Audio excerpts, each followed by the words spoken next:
Media సోదరులందరికీ నమస్కారం. రాష్ట్ర ముఖ్యమంత్రి చంద్రబాబు నాయుడు గారు అధికారంలోకి రాకముందు ఊరు వాడ పల్లె పల్లెన తిరుగుతూ రాష్ట్రంలో ఉన్నటువంటి వాలంటీర్లందరినీ జగన్మోహన్ రెడ్డి ప్రభుత్వం నమ్మించి నట్టేట్ల ముంచింది. నన్ను మీరు నమ్మితే పడవ ఎక్కించి తెరచాప కట్టి మిమ్మల్ని ఒడ్డున చేరుస్తాను, మీ బతుకులకు గ్యారెంటీ చేస్తాను, మీ 5,000 రూపాయల జీతాన్ని 10,000 రూపాయలుగా మార్చి మిమ్మల్ని అందరినీ మీ సేవలను వినియోగించుకుంటా అని చెప్పి చిలకల పలుకులు పలికినటువంటి చంద్రబాబు నాయుడు గారు 2 సంవత్సరాల కాలంగా కనీసం వాలంటీర్లు ఏం తింటా ఉన్నారు, ఎలా బతుకుతూ ఉన్నారు, నా నోటితో 45 సంవత్సరాల ఎక్స్పీరియన్స్తో నేను చాలా గొప్ప వాగ్దానాన్ని చేశానని చెప్పి ఆయన కనీసం స్పృహలో కూడా లేకపోవడం అనేది చాలా దారుణమైన విషయంగా మేము భావిస్తూ ఉన్నాం. రాష్ట్ర ముఖ్యమంత్రితో పాటు ఉప ముఖ్యమంత్రి గారు ఊగిపోతూ చాలా గట్టిగా చెప్పాడు, నేను మిమ్మల్ని అందరినీ ఆదుకుంటానని చెప్పి ప్రకటించాడు. ఆయన ఊగింది లేదు, ఈయన తూగింది లేదు. తర్వాత ఎవరికో పుట్టిన బిడ్డ ఎక్కెత్తి ఏడుస్తానని చెప్పినటువంటి డోలా బాల వీరాంజనేయులు గారు మరి ఎవరికో పుట్టిన బిడ్డ ఎక్కెత్తి ఏడుస్తా అంటే ఆ శాఖకు మీరు మంత్రిగా ఎలా కొనసాగుతున్నారని చెప్పి ఈరోజు అడక్క తప్పడం లేదు. వారితో పాటు నిమ్మల రామానాయుడు గారు అందరి భుజాలపైన చేతులేసి మీకు 5,000 రూపాయలు ఇస్తే ఏం సరిపోతుంది, పెట్రోల్ పెరిగా, డీజిల్ పెరిగా, ఉప్పు ధర పెరిగా, పప్పు ధర పెరిగా, మిరపకాయ ధర పెరిగా అని ఉన్నటువంటి నిత్యావసర వస్తువుల ధరలన్నీ ఏకరువు పెట్టి ఎగేసుకొని ఆయన కూడా చెప్పాడు.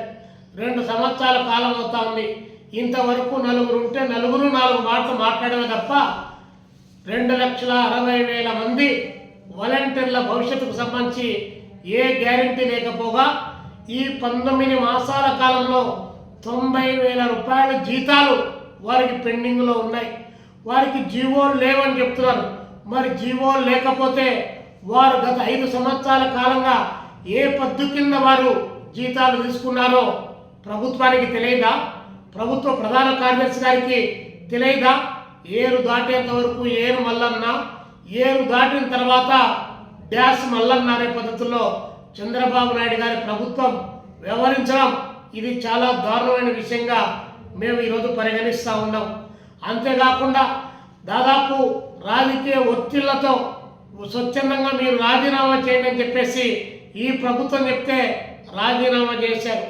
ఇంకా దాదాపు 1,83,000 మంది మేము స్టిల్ ఉద్యోగాల్లో ఉన్నామని చెప్పి వారు భావిస్తూ ఉన్నారు.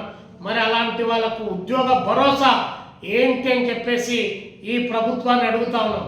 ఇప్పటికే దశల వారీగా ఆందోళన కార్యక్రమాలకు పిలుపునిచ్చాం. ప్రభుత్వం నిర్బంధాన్ని విధించింది, ఎక్కడికక్కడ వాలంటీర్లను బెదిరించింది. మేము అధికారంలోకి వస్తే చేస్తామని చెప్పాం కదా అన్నారు. అధికారం వచ్చిన తర్వాత మాకు సమయం కావాలన్నారు. ఏ సమయం తీసుకున్నారు?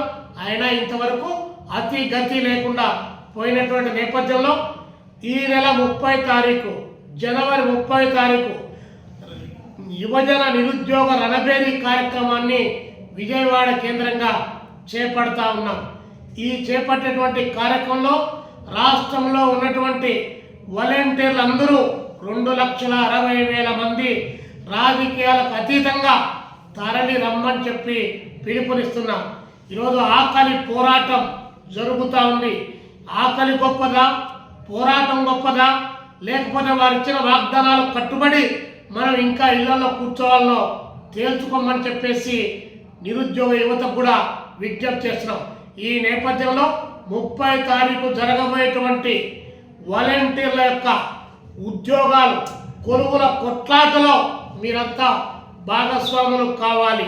వీధి వీధిన పోరాటానికి సిద్ధం కావాలి. ప్రభుత్వం ఇప్పటికే దాదాపు 2,70,000 కోట్ల రూపాయలు పైచిలకు అప్పు తీసుకొని వచ్చింది. మరి మనకి ఇచ్చేటువంటి జీతం చాలా పెద్దదేం కాదు. కాబట్టి 5,000 రూపాయలు 5 చాలు, 10 ఇస్తామన్నారు.